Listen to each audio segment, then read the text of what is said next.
Welcome in Mornings with AI and Data Monetization. I can't believe it's already Thursday. Today, data monetization.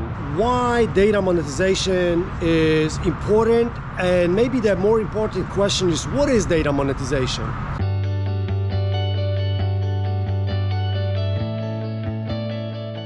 I would like to tell you about the easiest way to monetize your data, which you can do by yourself. You probably started to do that already, and it's so obvious, but you might not even realize that this is data monetization, and I believe it's great to know that. So data can be monetized in two ways, direct or indirect. And the direct monetization is not a topic for today. I'm not going to cover that, but I prepared a list of indirect monetization techniques, and I hope I will inspire you to think about those techniques in your business. Maybe you use some of them, maybe you want to extend the number of techniques you can use, or maybe you never thought about it and you don't do it and you would like to monetize your data and think about this monetization. First one is acquisition. Every time you acquire a customer, you probably use data. You can use the data about their preferences, previous shopping experience, NPS, Net Promoter Score, or other options.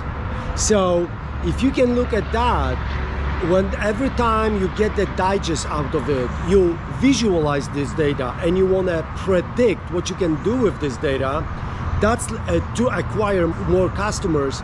You basically are doing indirect monetization. Second is conversion. You want to convert potential customers to your clientele.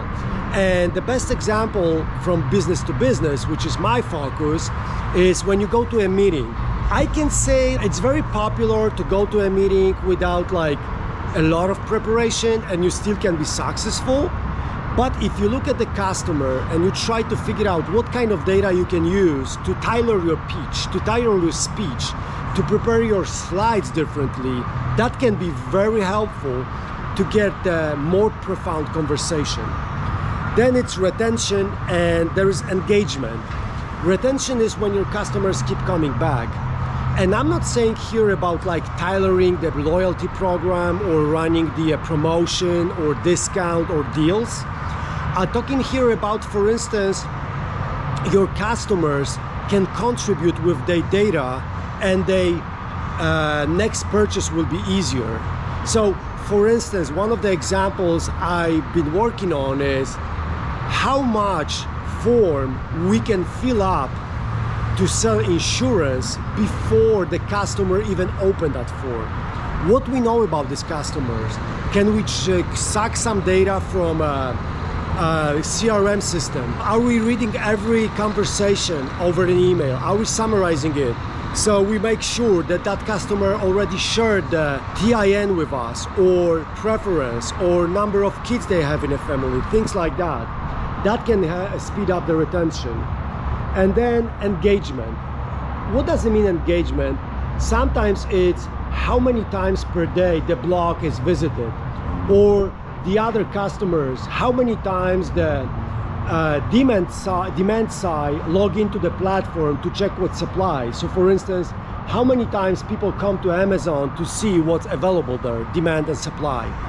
That engagement can be increased with data. It's also indirect monetization. Brand recognition, and there is a proof of value. Brand recognition is, do people type, for instance, my first and last name into the Google search? Do they type your product name, or maybe the phrase you monetize, like ChatGPT? It didn't exist before. So if you run a research and you are controlling that, you can actually monetize your data indirectly too. The purpose of this episode was to give you a bullet-pointed ways you can monetize data. I cannot cover everything in this particular episode because it needs a lot of hours to explain every little detail about indirect data monetization. But hopefully I gave you a little bit of the inspiration to think about it, how you can actually use that in your business. Take care. Bye-bye.